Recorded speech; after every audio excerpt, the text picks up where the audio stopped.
Bukan 13 hari, bukan 13 bulan, tetapi 13 tahun kami berjalan bersama sebagai suami isteri.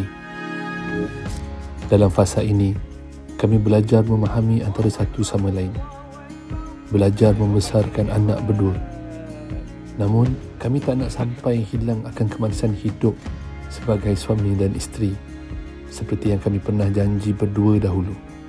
Kerana itu, saya rasa hadiah terbaik buat isteri sempena ulang tahun kami adalah sebuah perjalanan emosi untuk kami berdua kembali mencari semula ketenangan dan erti kebersamaan.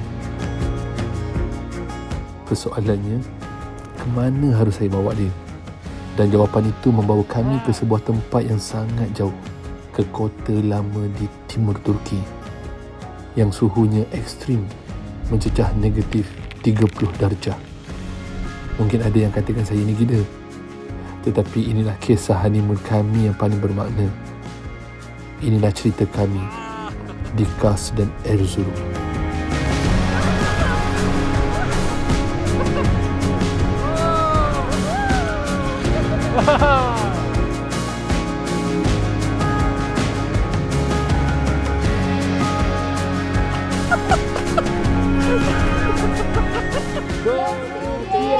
Go Erzurum, ini baru